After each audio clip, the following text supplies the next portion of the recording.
Hey, it's your old pal Slim, and this is 70mm, a podcast for movie lovers just like you.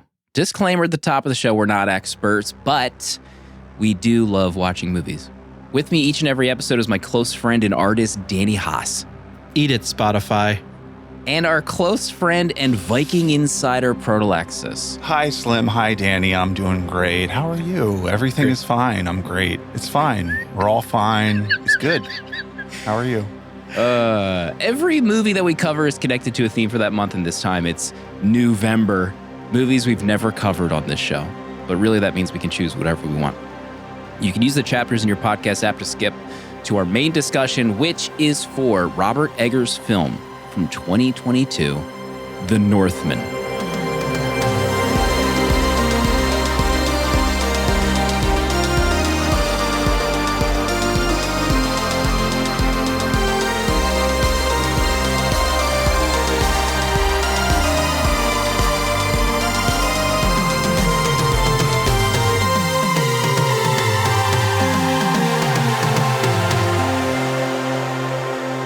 The Eggman, I think his friends call him.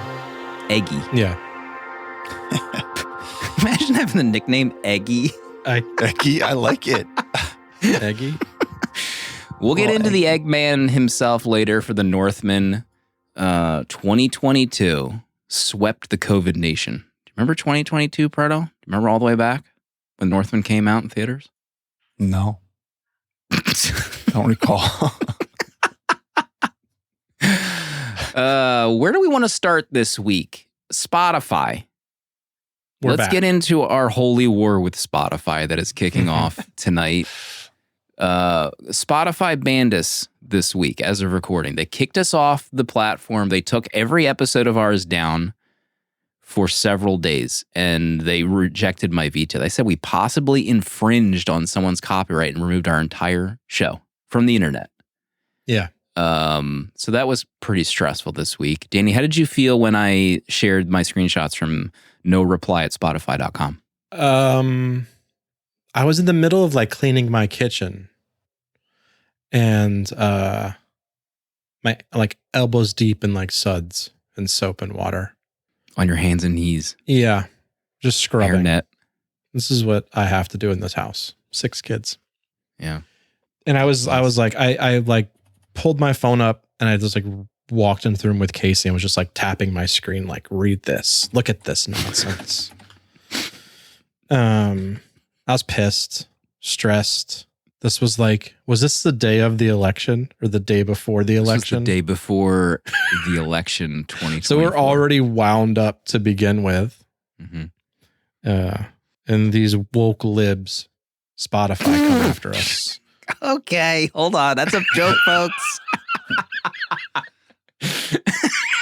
Their last gasp. One day it's going to bite us in the ass, these jokes. I'm ready for that day. Somebody at Spotify or someone filed a claim and we appealed it. Yeah. They didn't even tell us what we potentially infringed on. We still don't know. We said we have no idea what happened.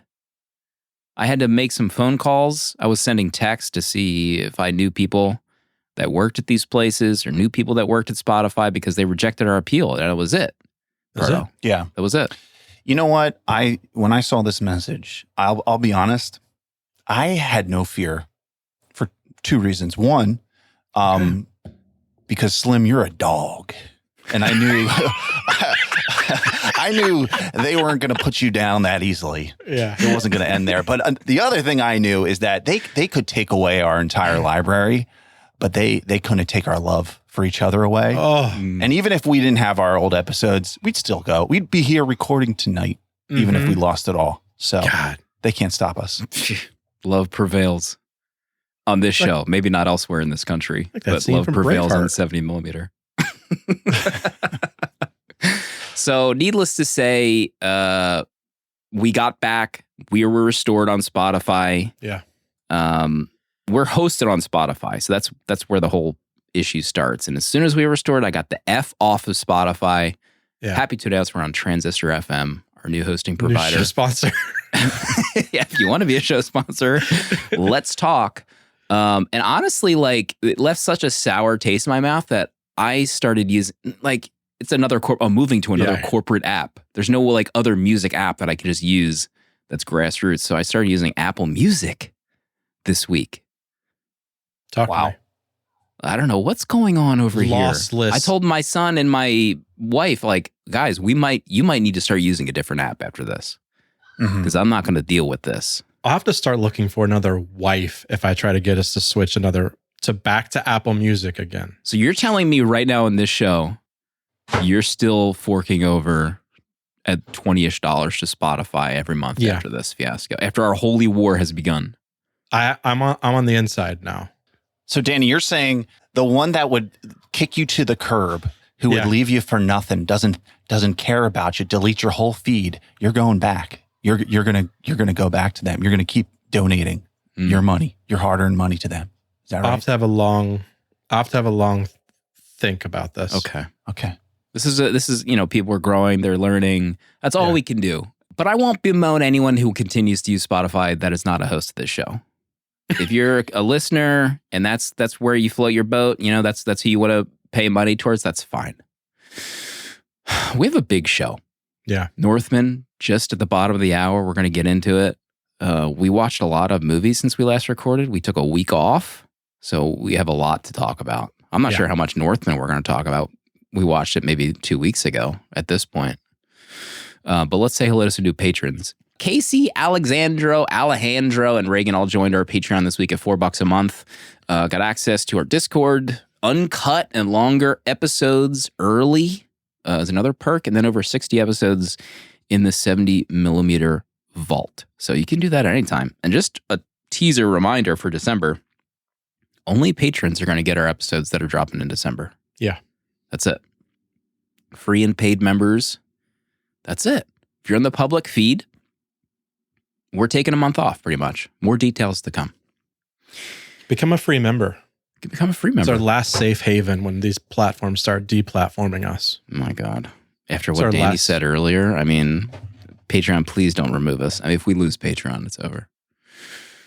What should we talk about? I mean, I do want to get into a movie Proto watched Okay. to do, the yin and the yang of a movie that Danny reviewed and dropped a steamer on. Me? Lake Mungo. Oh, Proto watched Lake Mungo to settle the score. TM. Yeah. love a good score settled. Lake Mungo. But hold on. Go ahead. He watched it after we talked. It's not really fair, But no, I didn't say There's no anything s- about the movie. I didn't. You had your lean at him. reviews. I had my reviews. He's always going to be against me no matter what. Danny is really upset. What are you talking about? About this. I mean, at the top of the mountain in terms of split down the three of us as hosts Yeah. is The Rise of Skywalker, and you two are aligned on that one. So there's other movies franchises that we Nothing. Star Change Wars on. can't pull us apart. continue, Proto. Yeah, Lake Mungo. For those who haven't seen it, it's a mockumentary.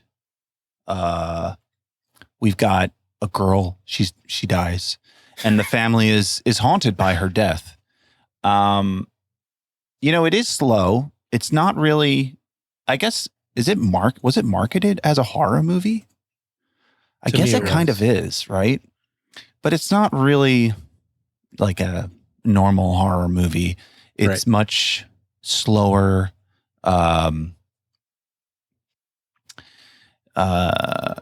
It's just it's a different feel. It's a different, it's a slow burn. It's very much more like focused on like the people who are experiencing it. But I mean, there's a lot of like paranormal stuff in it, the ghost stuff. Even though it kind of goes back and forth. I don't know. I really enjoyed it. For me, it really worked. I found it pretty moving in terms of of having somebody pass and that feeling of them still being with you. I think that this did a really good job at that. And I don't know. I can see why. Danny, why you might not have had a good time, especially if you were expecting something different. But I think, to be fair, after what you said about it, and then hearing some rebuttals, I was more prepared for what Thank was you. to come. So maybe I was in the right frame of mind. for it. So I really enjoyed it. I thought it was really cool as like a more meditative horror movie. But yeah, at the end of the day, me and Slim are right. Danny's wrong. So Powered by Riverside FM. Oh my God. I just need these people to stop. What do you mean by that? These people? These movie reviewers, horror movie reviewers, to stop being like, oh, found footage, just like the Blair Witch. It's nothing like the Blair Witch Project when it comes to found footage movies. It's not even in the same league. It's two different styles of horror movies. I wouldn't even still call this a horror movie. It's just a thriller. Yeah. Not even a thriller. This is Drama. it's drama. Haunting grief. drama. It's a grief movie. Just grief. If anyone needs some grief right now, we'll watch Lake Mungo. If you aren't living through enough, please watch Lake Mungo. What about Trap, too? You watched Trap. I've been meaning to watch this. Talk to me. I'm not watching this. God. We've been through so much since we last recorded. If you would talk about grief. I feel like I was possessed watching Trap. The latest picture from our boy, M. Night Shyamalan. Now, listen, I have to watch his movies. I haven't watched all of them. Local boy. But yeah, support local, Philadelphia boy. Mm-hmm. You got to watch him. And of course, Signs changed my life. The Sixth Sense changed my life. Yes. Okay. The Village could change my life on the next viewing. Who knows? But Trap, oh man, it just had so many things that I don't like about M. Night Shyamalan movies, particularly the script, the entire script, the dialogue.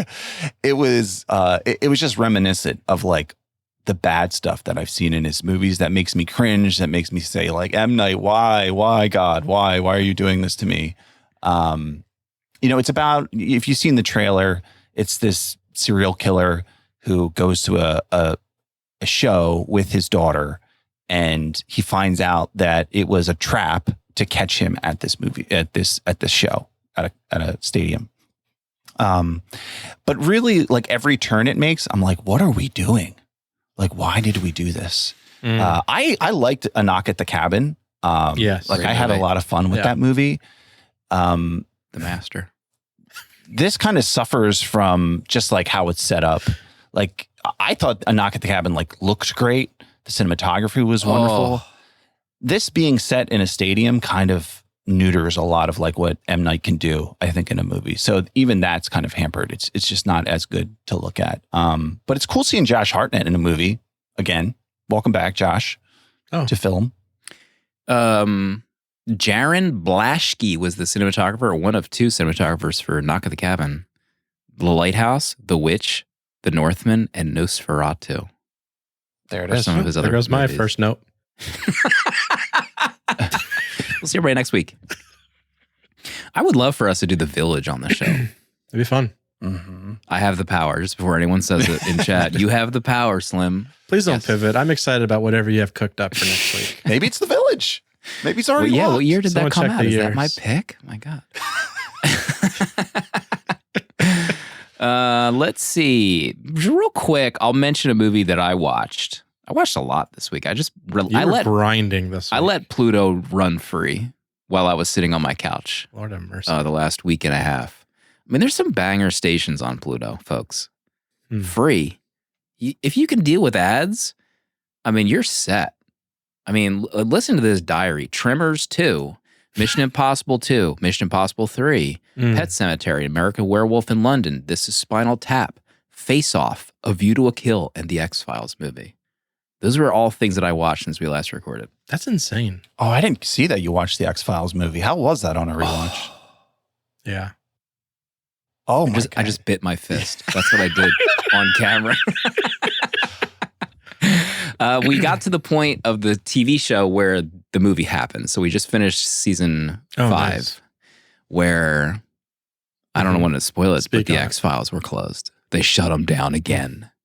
And so they start out where they're kind of just like on a random like FBI mission like there's like a bomb somewhere. So they're wearing like those FBI windbreakers,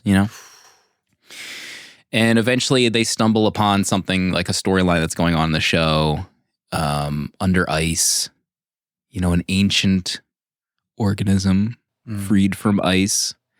I thought it was great. I actually thought I remembered a lot from the movie, but I didn't remember anything really from the movie outside of them almost kissing. That bee scene, that's like a famous scene where the bees. They get so close to actually kissing.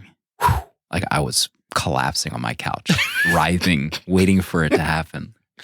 Between the cushions.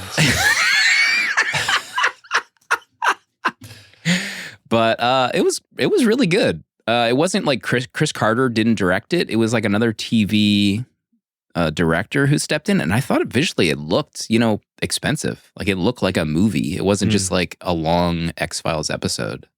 So I had a lot of fun, and now we just moved into season 6, which has a lot of famous episodes. It's like remember the Bryan Cranston episode where they're in the car and he has that like hum that he has to go over 70 miles an hour. He's like head's gonna explode. A lot of classic episodes in season 6. But X-Files movie was a lot of fun. Nice.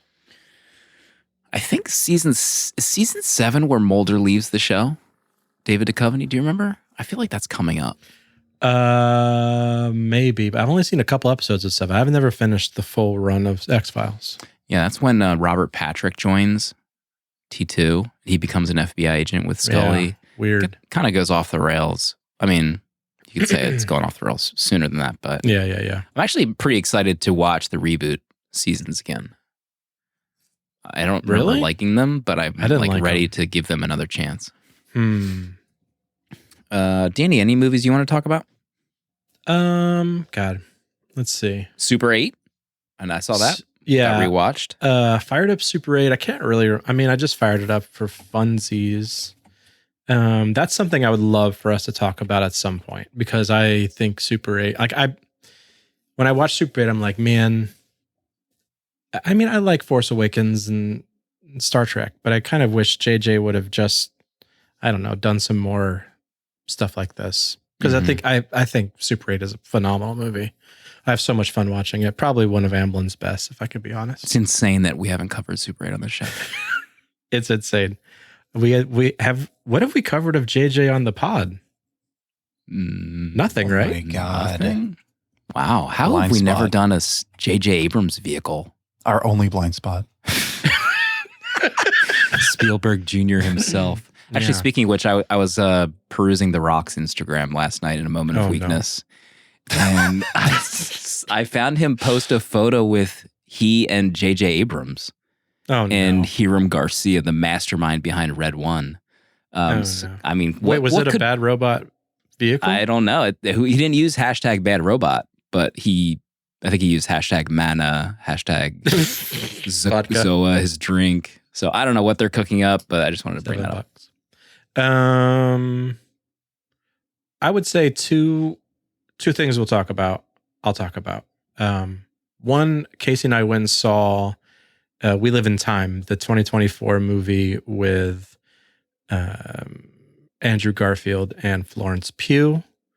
I gave it 5 stars because I love and I love this film and I love the two of them in this film.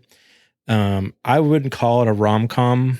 There are funny moments, but I think it's a fantastic film. And I put in my review, I wish Nora Ephron could have made films with the two of these two, like our modern day Tom and Meg Ryan. So anyway, I love that film. I had a great time watching it. Pretty well made. Is that going to be your pick in 2 weeks for November? No. There's no way we could watch it. It's not streaming. Music by John Williams, the documentary that just came out on Disney Plus. Fantastic documentary on John. Goes from him as a child to him now, currently, because he's not dead yet. Surprise, surprise. But he's quite old.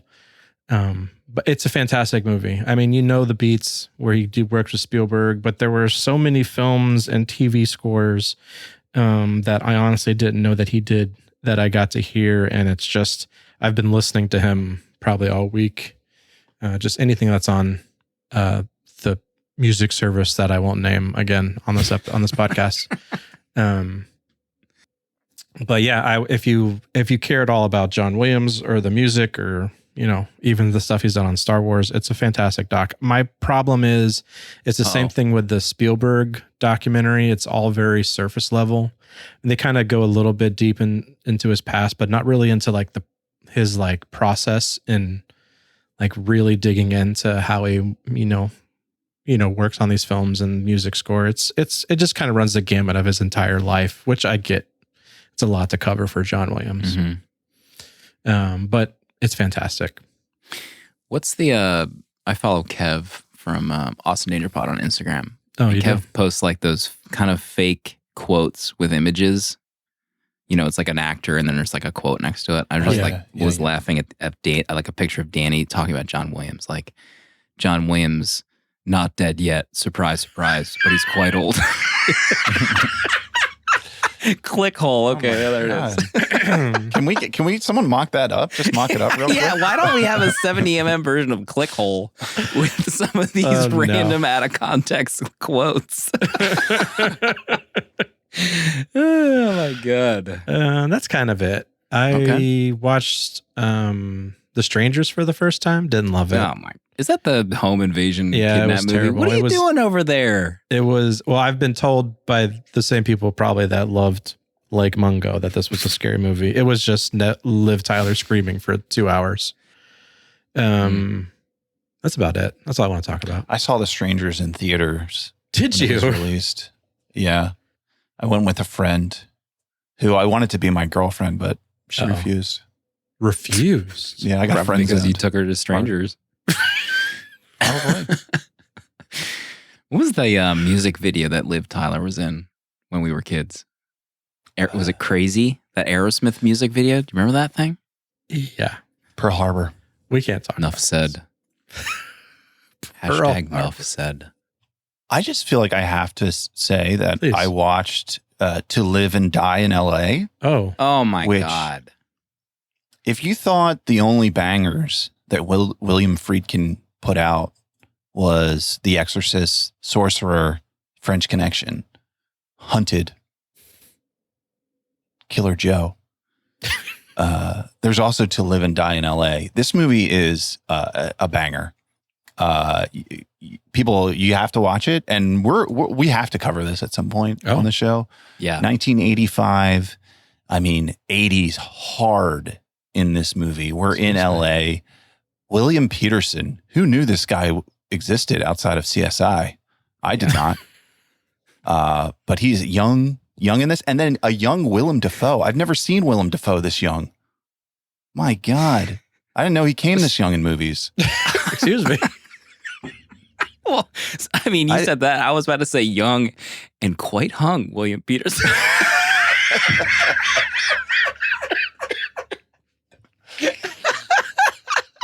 Hung young. Lets it all hang out is what I'm trying to say. Oh. So Yeah, that's a great scene, honestly. But yeah, this movie's a ride. Like it's great the first half, but gosh, the last half hour, it's just cooking. So highly recommend. I give it 4 stars. we have to cover the show. I think the only reason we have it is because really you can only get it on the 4K disc. We're all catching up in chat. Yeah. I just saw it. Emma, that's a great idea. M in chat, hung month. The idea that we would do a hung month after our holy war with Spotify. Oh my God. But yeah, I'm pretty sure it's not like readily streaming. So I bought a 4K of it that I own, but as soon as that's like streaming, that's got to be on the show. Like I felt like an idiot watching that movie for the first time and realizing how influential it was for the GTA franchise. You Really? watch this movie and you feel like did the makers of GTA just watch this movie and then immediately make the game? Because it is so locked in to what a GTA movie would be. Like, never make one. Just tell people to watch this. It's crazy. Enough fun stuff. Let's get into the Northman from Eggy. Episode 243, Robert Eggers. Some have called him the master. What does Nosferatu come out? Is that December? December 25th. When we're off? Christmas Day. Christmas Day, sicko mode. Okay. 2022, November. We get to pick whatever the heck we want. And this is Proto's pick. Proto, what is Robert Eggers' The Northman all about? Prince Amleth watches as his father, Arvandil Warraven, is cut down in the ultimate betrayal. The king's own brother, Fulnir. I went You're good. and I practiced this before when we were going to record and forgot to come back. Anyway, It sounds good so far. Powered by Riverside FM. the king's own brother, Fulnir, is responsible, and young Amleth must escape, promising to avenge his father by killing Fulnir and saving his mother, Nicole Kidman. Years later, Amleth is now the Beowulf, ravaging the land of Rus.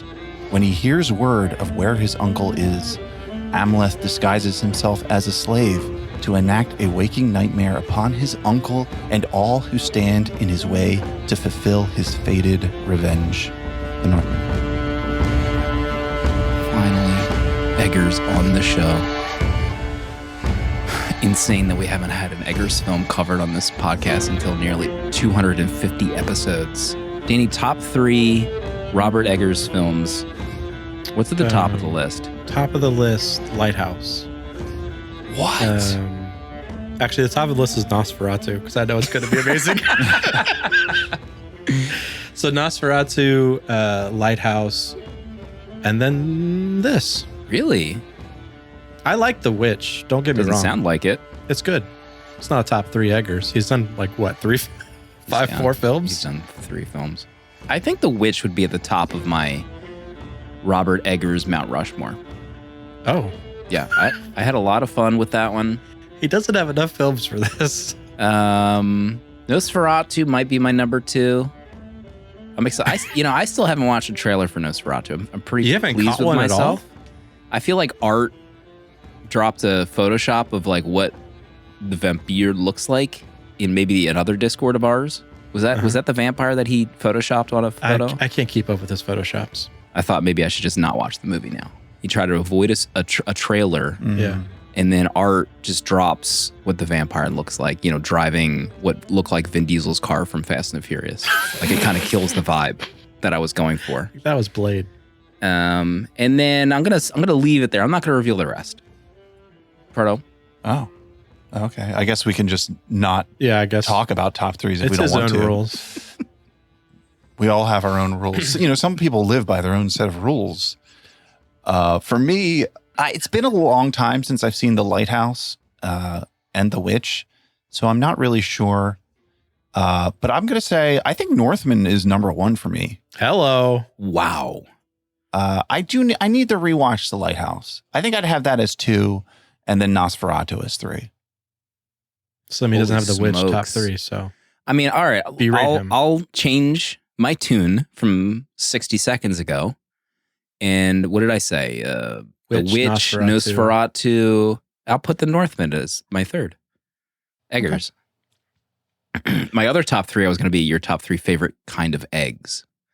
Oh. But I didn't go that route. Maybe in the uncut.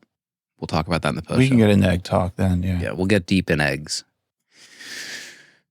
My memory of this movie when it came out was, 2022 and a little bit earlier was pretty like high time for Letterboxd. Like if you were on Letterboxd around that time, disclaimer, I'm a Letterboxd employee, but like everyone was talking about The Northman, like this Robert Eggers character, his next movie. So I didn't see it when it came out. I was kind of just like, I don't know, it doesn't look that enticing to me. The buzz, not doing it. So I skipped it. Danny, do you remember what was going on around that time when this movie was coming out? No, I don't remember what's going on at this time, but I also skipped it as well because I think when I saw the trailer or a trailer for it, it doesn't scream like a movie I was up for. Like I didn't want just some Viking murder fest movie where it's, I don't know. I didn't know what we were getting at, and it just felt kind of like honestly, I thought of the 300, that old, that other movie. Just like I was like, I'm not up for these kind of stories. I'm gonna skip this movie. Yeah. Proto, did you see this in theater? I'm trying to figure that out right now. April 22nd, it came out, 2022, and my review is April 25th. I was in the theater. Oh, wow. I was seated. Of course. Seated. I had egg on my face. Definitely at this point. I will be there no matter Eggnog. what. That's what you said before you went to the theater. That famous meme. So what was your experience like at that theater? Did you have an out-of-body experience when you were watching it? I had a great time. I don't think I knew much about what it was going to be like going into it. But I love a dude movie, where it's like, hey, I'm not ashamed of being a man. I just want to say that I'm not ashamed.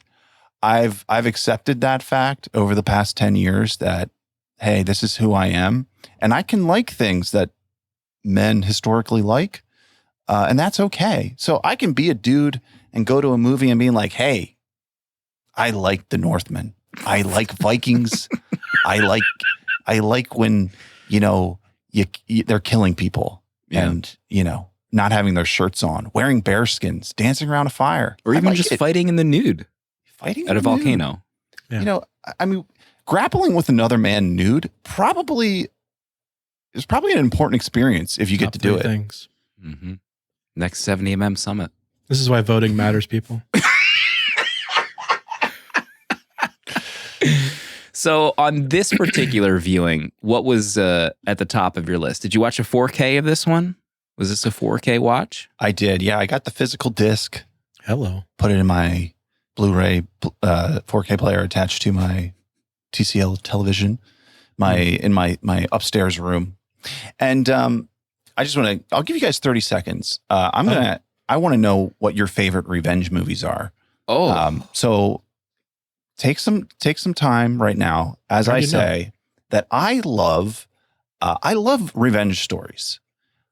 It's one of my favorite things in movies. And this one's a simple one.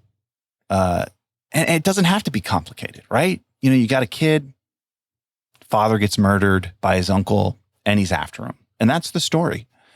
So, all the little beats that get him there, finding his way to his uncle, discovering where he is, how he's going to get in there, and then just do his thing, really.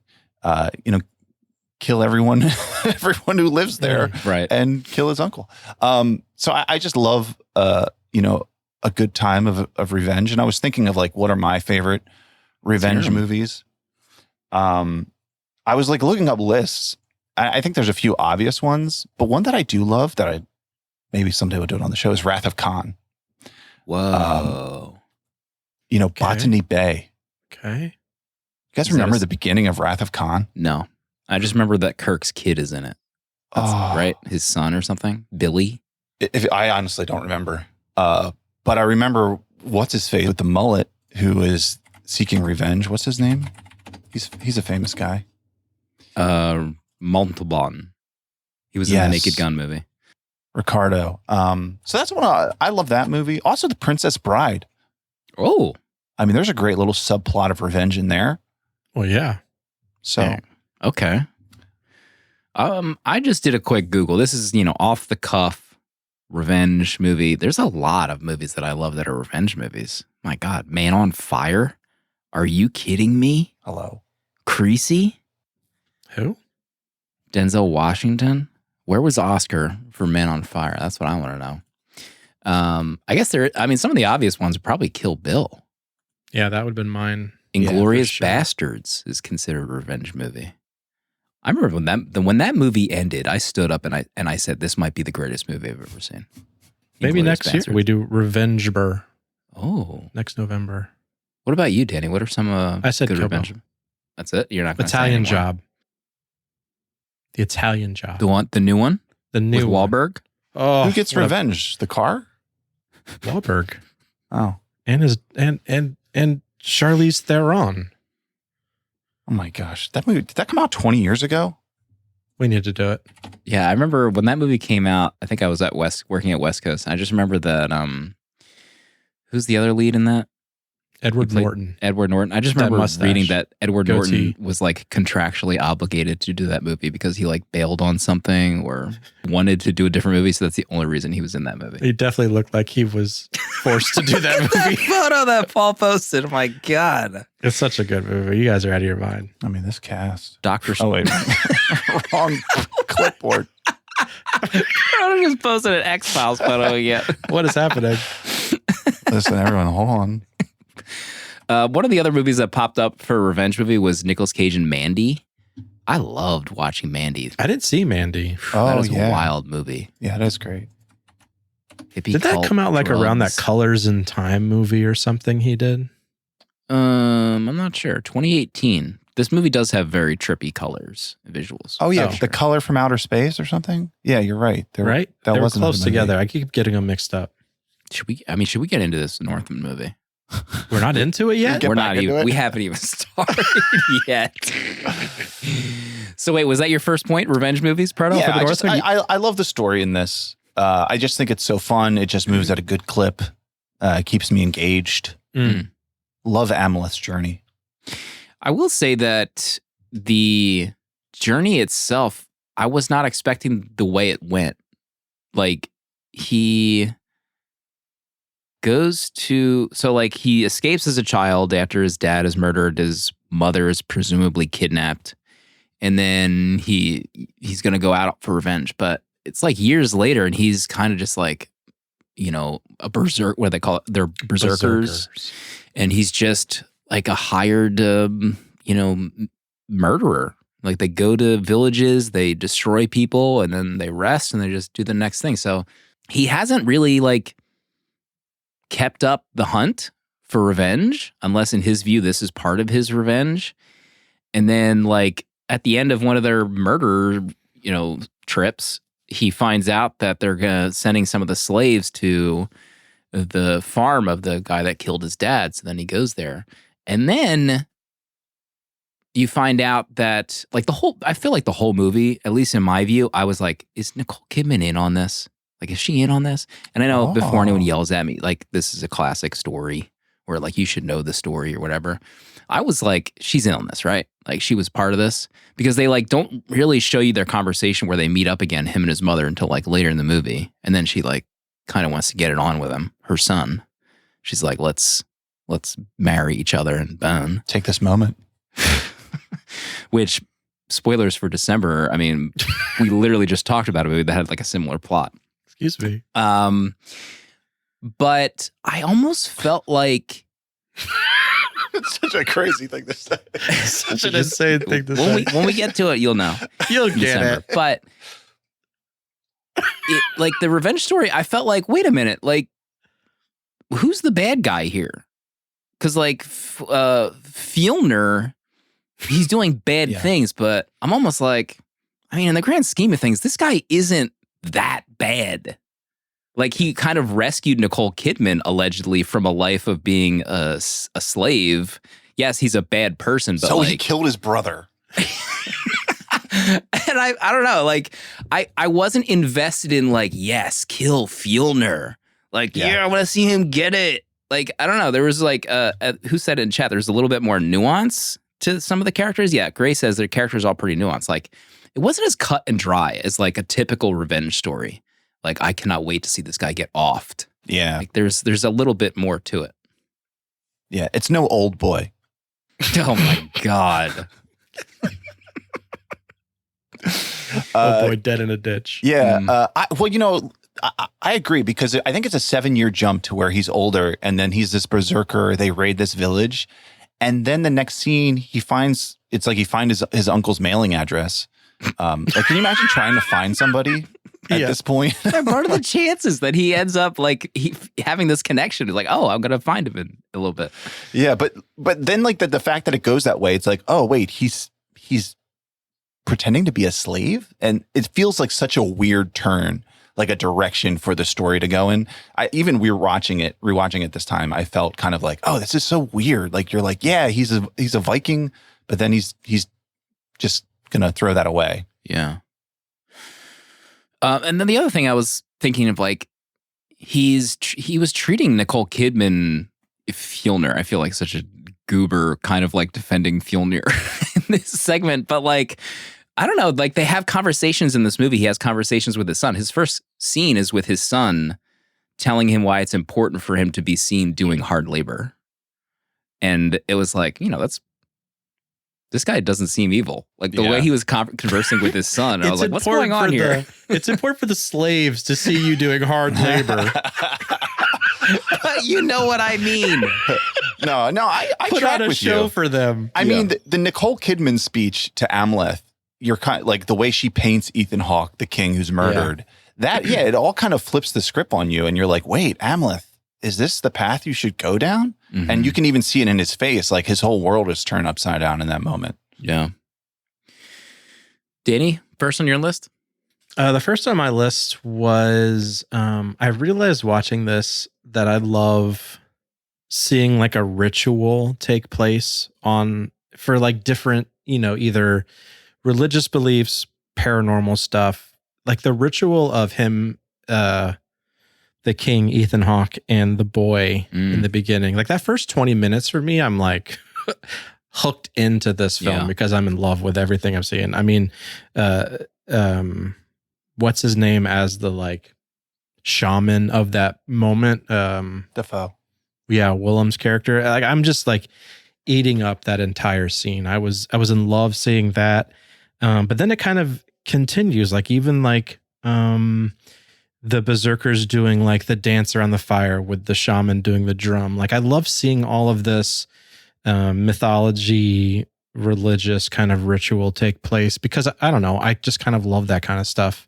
But for me, this first 20 minutes setting up this film, I don't really know the Hamlet story outside of like, the main bits. So I wasn't catching like the Hamlet vibes at all for a while at all until, really people said it was, but, so I didn't know how this movie was set up. And I was sold like right away with the story. I was having a great time in the beginning. I didn't even know Ethan Hawke was in this. Yeah, until I didn't he know appeared either on screen. I was like, whoa. And I thought he was great. Mm-hmm. I thought all his scenes were awesome too. Yeah. Especially like taking his son into that like, hallucinatory state. And then the tree. That Viking tree that they showed. Tree of Kings. Yeah. Oh my the Tree God. of Kings. Super rad. I was listening to the director's commentary with Eggers. It was just him by himself. And he says it. Maybe I missed it or I did see it. I can't remember. But he says there's a werewolf on the tree. Like there's on the tree. You can see a werewolf. Didn't see that. Like there's this kind of like historical lore written about, something like that he wanted to include in it. Yeah. Go ahead. Okay. No, it's just I love the rituals as well. I love the one where he goes to get the sword. Oh, like that felt like a scene from a video game. Like to me, that's like a Dark Souls, Elden Ring moment in a game. So the way that all played out, even with him cutting off the head and then you see him and then like, did it really happen that way? Is so great. Mm-hmm. Yeah. What was it? The undead mound dweller. That scene was so cool. It's definitely like you see that as like a quest to do, like a side quest in your map to go kill the undead.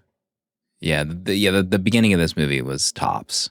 I almost was like kind of bummed that he was like went undercover, like Proto said. I was like, I want to see him just kind of like go balls out for the next 90 minutes. Well, see, I'm glad he didn't though, because I think that's what I didn't want from this film. Like I didn't want balls out, berserker mode the entire time. I really was happy that it wasn't that. That's why I didn't see it in the first place. That's what I thought it was for a film. Oh, and they burned up that whole village. Deserved it. Yeah. Effed up. That was effed. I already talked about one of my first points probably was the revenge stuff. Maybe I could talk a little bit about like the director's commentary. It's just Egg on the commentary. I wish he would have had a guest with him. I guess I'm like spoiled with like the Francis Ford Coppola commentaries I listened to and like the Carpenters and the Kurt Russell, all of it. So I would have preferred him to be with someone, but it was pretty interesting to hear, him talk about how like he was watching certain scenes and he was almost like nitpicking himself. He's like, probably should have started this scene right here and cut. And he was like saying, like, if I had to do it again, I probably would have cut this scene a little shorter because it doesn't work well here. It's just a little too much. And he got into kind of like, this was like his first big budget movie, I think. Yeah. So he had a lot of like contractual obligations. So I don't think he like was, upset about the experience. I think he just was talking about how much he learned from the experience of like working with the studio and his like really expensive movie, lots of people, a larger production. So that part of it was pretty cool. And he gets into talking about how like his co-writer, Sean, who I think is like a poet, writer, they worked on the story and they worked with so many people to create these kind of sets and landscapes that what they think might have been pretty accurate to the time. There's not a lot of like archaeological things that they can reference to make it exact, but it was pretty cool. Like there's one scene, I think they had like an expert come in and look at this set that they had built, and she just like started crying seeing it, like, because it looked so real and like they felt like they could be, 1,000 years ago or whatever. So that was pretty rad to hear. I also was reading about him not having final cut of this film. He was pretty upset. Not upset about it, but it was like a part of it being the big studio thing where he didn't get final cut. And I think someone, like it was commented, like there's those scenes where it felt like the Lord of the Rings where the music was off and a little different. Like the wide swooping shots of them like traveling on the land. I did hear that like some early test screenings that felt like the first hour was like too slow or something. Yeah, so he didn't have final cut of this film, which I wonder what it would be if he could just recut his own. I do remember when this movie came out reading headlines about that, of how like this was something new for Eggers and the larger production and like him being in a new realm. I thought I remember hearing like he didn't like that experience, but I have no idea how like Nosferatu is coming about. I don't know if it's back to like the way he did The Lighthouse and The Witch, or is this kind of more the same and he just kind of learned from it. Yeah, I'm excited to watch Nosferatu. That movie's gonna do gangbusters, I feel like. I know. There's gonna be no escaping that movie. If you're not seeing that Christmas Day, I'm rushing my kids. I'm taking my whole family. It's what Jesus would have wanted, I think, on Christmas Day. Proto, next on your list? I just love the way this movie looks. There's a lot of shots at night and where it's like really dark. And in some ways I'm like not sure of how they did certain moments. There's one shot where he's like beginning to kill everyone at his uncle's compound, and it's like when he frees the girl who's going to be sacrificed. But before that, you see a shot of like all the men holding torches in the dark. But it has like a lot of the movie has like this blue hue over it, but it's like they're walking in the dark, but then they're holding these torches, and like just the way everything looked, it looked so like clear, but also like very dark at the same time. Like also that scene of him like going to get the sword, like that's a really dark scene as well, but there's like really good lighting at the same time. So even though the movie's really dark, it's not dark in the way that like, I don't know, like a heavy CGI movie is that we'll talk about. Like, oh, this movie's so dark you can't see anything. I felt like, no, it's dark, but everything's still very clear, at least to me. So I just loved how it looked. And it's amazing that a guy who has just, 3 feature-length movies has such like a strong visual style and like can communicate it in like different ways throughout his filmography. So yeah, I love how he shoots his movies. They were using iPhone night mode, I think, on some of these shots. Remember the photos we got on that beach of the moonlight? Oh yeah, it was like daytime. It was sick. Yeah, I agree. This movie is out of sight. This guy, Yaron Blaschke. Yeah. This guy's cooking with gas. For sure. There were so many interesting camera movements too. I keep thinking about the one where you see the longboats come up the yes, for the first time, and the camera goes down the shore to the boat and then turns with the boat and then it's on the boat. And I was like, I watched it today again and I watched it back a couple times. And then I found like a making of on how they did this. And they just kind of talk about passing off a camera to the boat and it's just seamless. And then they talk about how when they get to Skarsgård at the end of the boat, because they still have to dolly down the middle of the longboat to get to him. And the camera just pans over to him. They were talking, the guy that was in that seat, he has to throw his oar into the water and crouch all the way down so the camera goes on top of him to get in front of Skarsgård. And because they're real boats that they built for the movie, like they were talking about how he had to like throw his oar, and to reset that shot was like they had to like turn the boats all the way around, go back up river to reset it. So it was like such a crazy way to film that scene. But I don't know. There's just so many rad things about this movie, camera work wise. Every time I think about this movie, I actually think of that shot for whatever reason. It just stands out in my mind. And you can even tell too that because when they start going down the boat towards him, it almost looks like the cameraman like almost like stumbles because the camera kind of like just shifts. Like you can tell that they're holding it in the boat. But it is such a wild shot. I didn't even notice that scene as I was watching this movie in bed on my iPhone at Disney. I'm gonna throw up. Safe space. Like 4 weeks ago.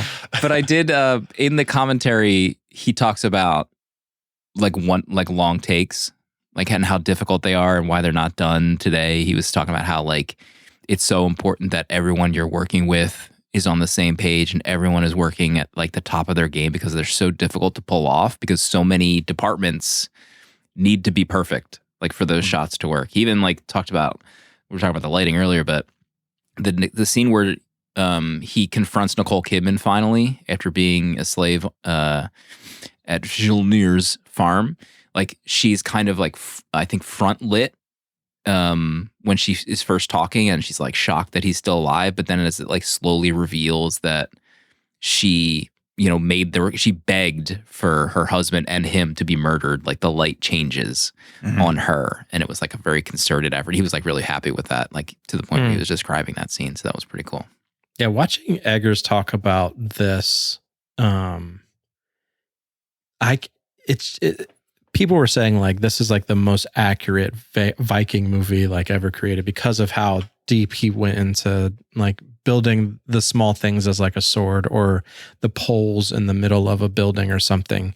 I watched it where he was talking about making that sword for Skarsgård's character that he gets from the evil being witch. Yeah. And it was like a sword in a museum, and they were talking about making it and designing their own. He's like, no, you have to literally make that exact sword that's in the museum. Like we're not using your concept art swords of what a Viking could look like. We're going to use the exact sword that they would have used, which is wild to me. Wow. I have two great resources if people like Viking stuff. One is a novel called The Long Ships, which a friend recommended, and I think it was Art might have started me reading that. But an amazing book, and it's about like a Viking and like his whole life, his journey throughout the world. It's really great. But then there's also the podcast Hardcore History. I think they did like a 3-part totaling like 12 hours about Vikings. It might be more. It might be 18 hours. But it kind of goes through like the 800-year span that Vikings were considered Vikings. And I remember like this part, like him specifically talking about the people, like the Rus people.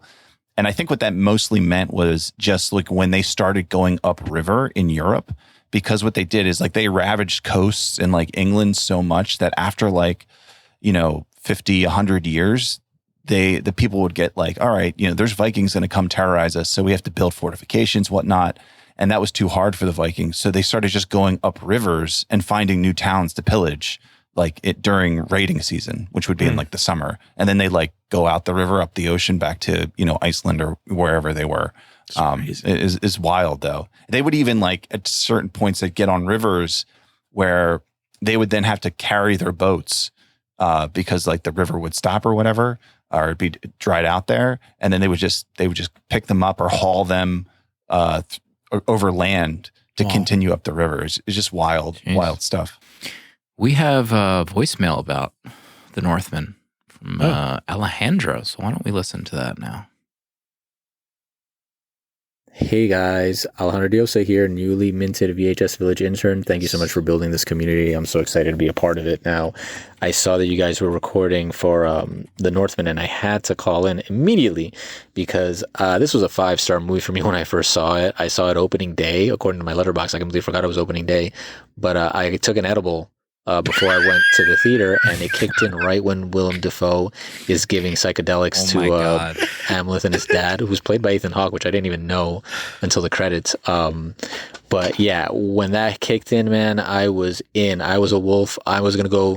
I was ready to pillage. I was ready to go on a boat and just go pillage some villages, man. Not the VHS village. I like you guys, but anyway, I really dug the film, man. I think that it's kind of unfairly maligned because I feel like people expect something more akin to like Gladiator or like an action epic like that with less sort of like Shakespearean or like old timey language, which is interesting. You know, this is what I didn't even realize till after I started Googling, was that this Shakespeare-based Hamlet off of this legend. So that's pretty cool, and it's pretty obvious when you think about it. But yeah, I dug this film. I can't wait to hear what you guys think. I know Proto gave it a 4, which is basically a 5. So I'm excited to hear what you guys think about this film. Can't wait to see what Robert Eggers does with Nosferatu, and can't wait to call in for future episodes. Hopefully, some movies that I've seen. Thanks, guys. Bye. Alejandro already sounding like a seasoned regular. He's got a mic. Show. Yeah, he had to have a mic. Yeah. Some podcast he's on. Welcome home. And he said something really great that I wanted to comment on, but now I can't remember what it was. Your 4 stars are actually 5 stars? No, it's something else. Something about the movie. Oh, maybe it'll come to me. Whose turn is it? Is it Proto's turn? Might be Proto's turn. Why not? Sure. The finale. Yes. Let's start at the boat, right? Here you are. You got your wife, Anya, pregnant. And like that moment where, I mean, that was great. The first time seeing it of like, wait, what's happening? How is this going to resolve? And him jumping off the boat and like, I have to follow my fate. But that whole scene is just dynamite. I mean, it's up there for me in terms of action, duels. I mean, this is what's that scene from The Phantom Menace? Speak on it. Duel of Fates. This is my Duel of Fates. Yes. Yeah, you're right. Yeah, I mean, the fire stuff, this is like the most manly version of the Obi-Wan Anakin fight in Revenge of the Sith, right? But with the fire, he's getting all torched up. Mustafar. These dudes are nude. You know, Anakin and Obi-Wan doing this nude. Imagine that. They're twirling, you know, on the fire. But yeah, I mean, it's legit because he gets cut on the arm. Oh. Remember, he has like that gore gash in his arm. And I was like, ugh, is this happening? Like, this guy gonna die? Because I wasn't sure what was gonna happen. I wasn't sure if he was gonna survive. And well, you were pulling for the bad uncle anyway. That's not true. That's not true, folks. Don't listen to him. I thought maybe he was gonna survive, and then you know that ending part of their fight. I was like, okay, I guess he's not gonna make it. Yeah, he brutal. Didn't make it. I don't think anybody made it. Well, I thought at least our boy was gonna make it. Amleth, not the other guy. What did you think of the Duel of the Fates, Danny? No, it's a banger ending for a film, especially this one, because I was already pretty pumped watching most of this. I loved the idea that it was funny because so many moments of this film go into like Norse mythology or whatever you want to call it. And when they were talking about, well, like basically saying, I'll see you in hell.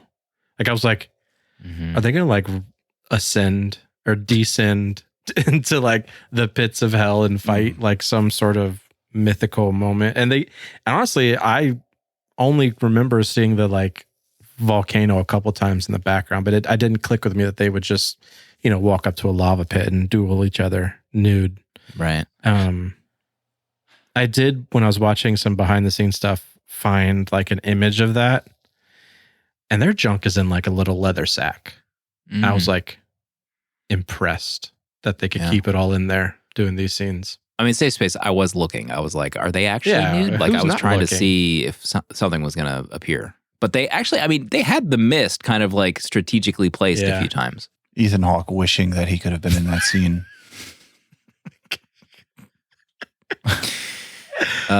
We have a letter about this movie too. Okay. Let's get right into it. I am the Eggman is the subject line from Kimberly. Okay. Hello, boys. First time writing in, but I've been listening to 70mm since way back in 2020. Oh my gosh. When I heard your Jaws episode and have been hooked ever since. So glad you guys have finally come to your senses and decided to cover something by historical film master Robert Eggers. I really love this. Eggers' crazed obsession to factual detail mixed with gorgeous cinematography and brilliant casting makes for some of the best flicks of the 21st century, in my opinion. I was so shaken after seeing The Lighthouse for the first time that I don't think I slept for 24 hours.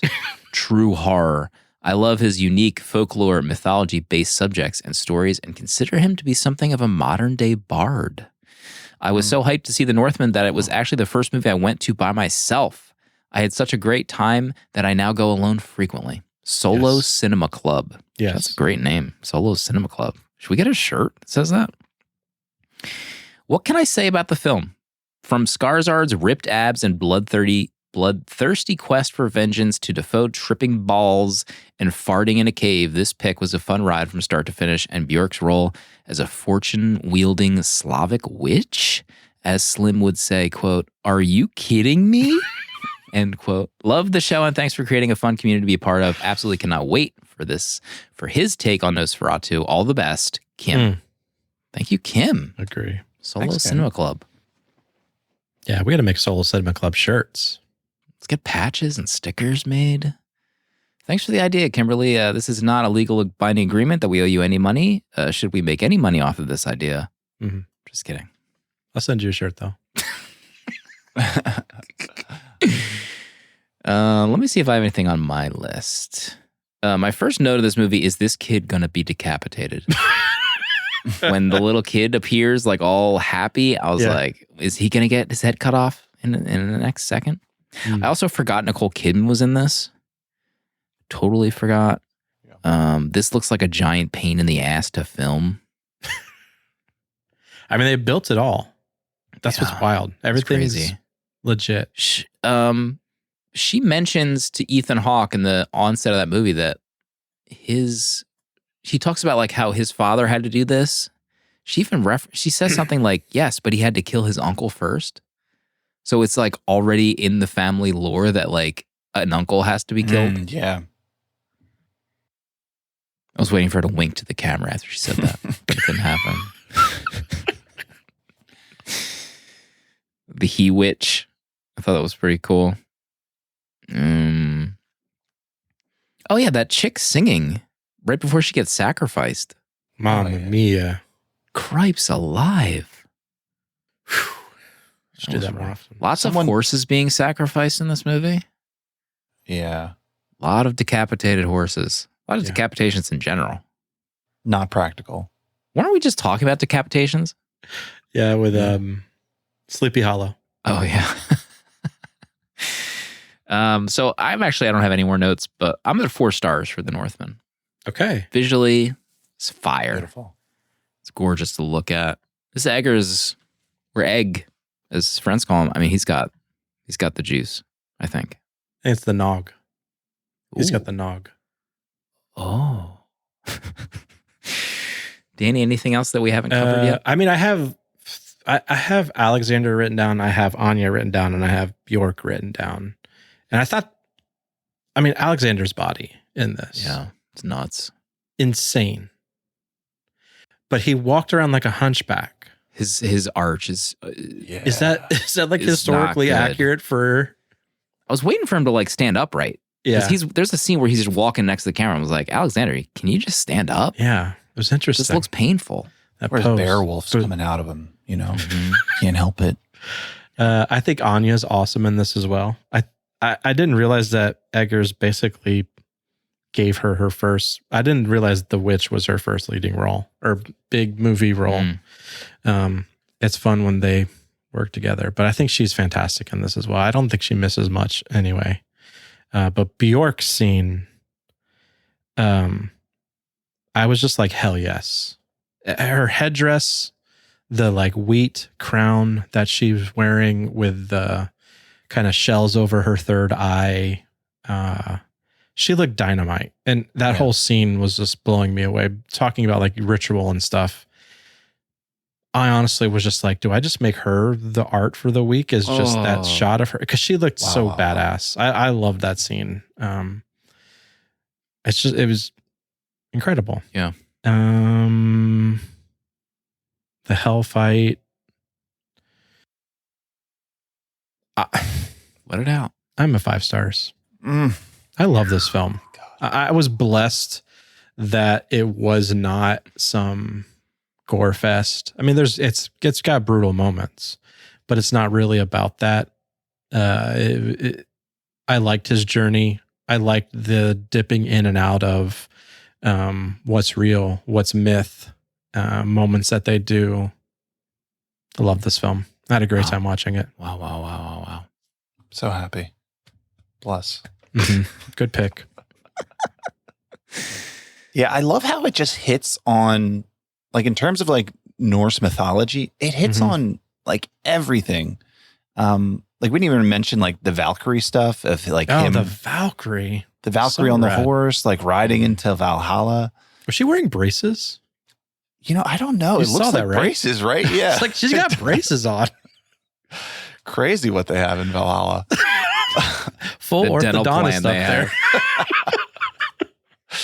there. But yeah, the mix of magic into this is just like perfect to me. It's not overwhelming, but it's like weaved throughout the whole story. Like the scene of the Tree of Kings, the way like that's shown over and over again. I think it's at the end where it like shows his heart at like the bottom of the tree. I also love like, I think the dialogue, I feel like the dialogue it's like on a very thin line of where this type of dialogue could sound corny and weird if not done right, because there's lots of lines where it's like, I am Amleth, Beowulf. Yeah. I have come to avenge my father. You know, even the conversations with Anya are very much like that, almost like if it sounds like lines you read from the Bible. So it very easily could have not worked, but somehow, some way, like to me, it like works really well, and it all sounds natural. It almost sounds like, oh yeah, this is how Vikings talk. Sure, why not? So I think that's just like a credit to how it's written and how it's, you know, is directed throughout. Imagine this movie as written by M. Night Shyamalan. Yes. Oh my God. Can you imagine if M. Night did a Hamlet movie? Let's go. Yeah, a lot of great lines in this. Like, we thirst for vengeance, but we cannot escape our fate. I will cut the thread of fate. It is not my time. I will die in battle. I just love that.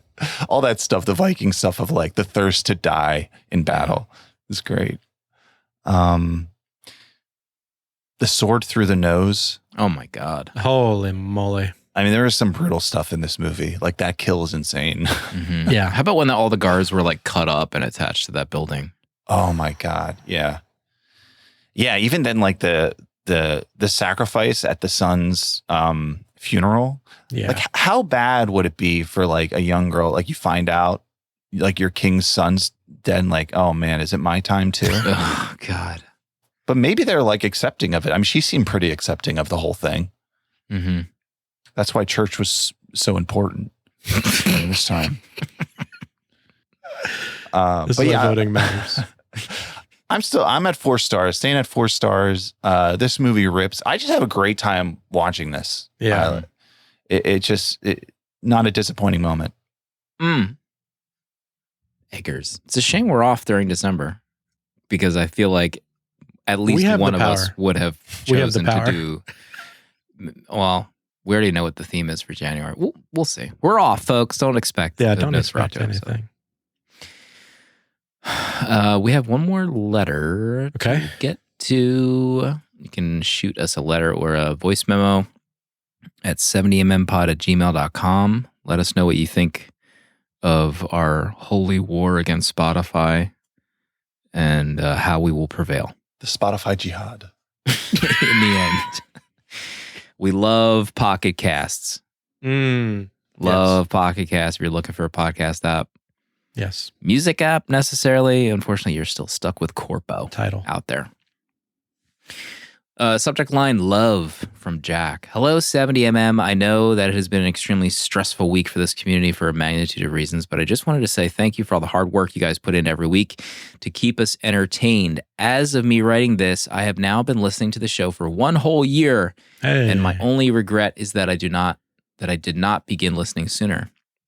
My first episode was Killers of the Flower Moon. Oh my. I just want to pause there for a second. I don't know why this popped up. I don't know if it's been a year since we did it, but I just had like a memory pop up and your art showed up for that episode. That art is effing nuts. Oh, that was thank like you. one of the early posters, maybe. Yeah. And I did like a my theme God. that month.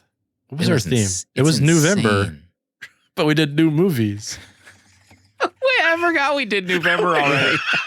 You forgot that we did. My mind is blown right now.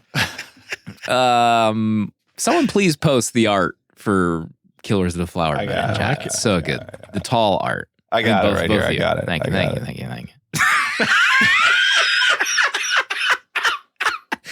Dumbass. And regardless of what anyone thinks of that subpar film, it now holds a special place in my heart because it led me to this show.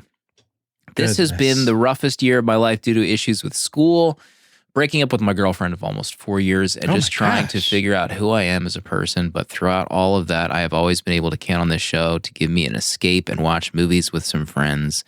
Once again, thank you so much. This show means the world to me and many others. Thank you so much, Jack. Jack, thank you. It's time to figure out what we escape to next week. Jack, Jack, we're here. And get ready. buckle up. Get ready. Do you want to tell them the DM you sent us this week about this? Once I gave a warning because Yeah. I didn't want anyone to watch this movie. Yeah. Like before. On accident. Yeah, by accident. The idea that me and Proto would have watched this by accident is what's interesting. There's so few movies available to watch that it's very likely we could accidentally have watched. Listen, once I tell you the movie, you'll understand. Okay. I said it essentially to avoid movies from the early 2000s for the next few days because I started to get nervous. So my pick is from the year 2000. You know, it's almost fitting with a theme so far for this month of November. Really? That movie from 2000, rated R, Ridley Scott Gladiator. Oh my gosh. We have to go back. A former Roman general sets out to exact revenge against the corrupt emperor who murdered his family and sent him into slavery. So Proto had linked to a Gladiator 2 screening, and I was sent into panic. I was like, wait, is he going to this screening? Could he potentially watch Gladiator on a whim? This was like one of my formative movie watching memories from the year 2000. It's 2.5 hours. Russell Crowe, Joaquin Phoenix, Connie Nelson, Richard Harris. It's streaming on Paramount Plus, but I think I had the soundtrack on CD. Like this is a big movie. This was the big one. This is the dude bro movie. You're talking about dude movies? You heard Proto's speech. This is King Dude movie. This is King Dude shit right here. Put that on a shirt. I mean, Marcus Aurelius, the quotes from this movie, like Russell Crowe is in the stratosphere. I can hear his voice in my head. Yeah. Oh my God. Emma in chat, first time watch gang, rise up. This is a big one. This is a big one. Huge. Ridley Scott's time. Finally, after all these years on 70mm. We'll make it happen. I wonder if I don't have the DVD of this anymore. Imagine watching this on DVD. Do you have the HD? HD DVD. Oh, there's a 4K of this. I would hope so. There's a 4K. Let's look on Amazon for this. Is it 4K. streaming? You can rent the UHD for $3.99 right now. Oh my. You have no excuse Yeah. not to watch this movie. Excuse me. So that's my pick. It's my pick. I love it. Good pick. I haven't Thank seen you. this in decades. Yeah, it I'm feels like. really excited for this. Everyone sit down and relax. Take an edible. If needed, it's 2.5 hours. This was before Joaquin was the Joker. There was a time before Joaquin was dancing Joaquin? downstairs. This was young Joaquin. Yeah. Young boy. Greenhorn. Mm-hmm. Up and comer. Proto, closing thoughts this week. Closing thoughts.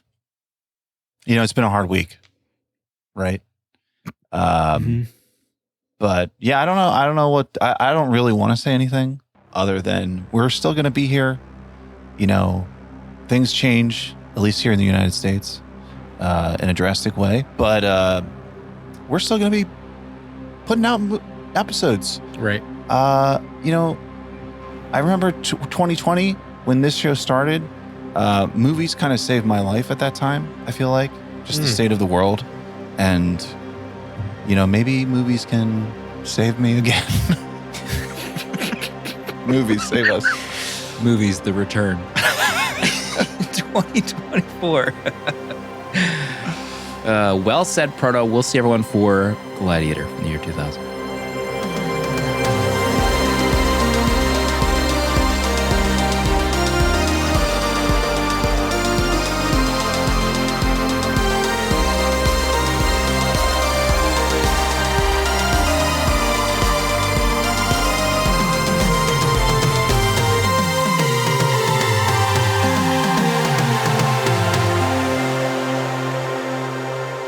$70mm is a tape deck production featuring original artwork provided by Danny Haas.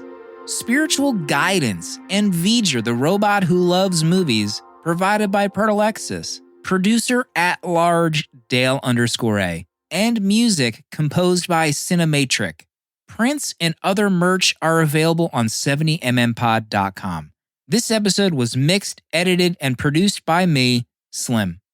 Support our Patreon for access to our VHS Village Discord to talk movies with new friends, access to our exclusive episodes in the 70mm vault, discounts on merch, uncut episodes, and a physical membership card mailed to you. To check out other Tape Deck podcasts, find the link in the episode notes. And if you'd like to support our friends at Letterboxd and upgrade to Pro or Patron status, you can do so with a 20% off discount using the links on 70mmpod.com.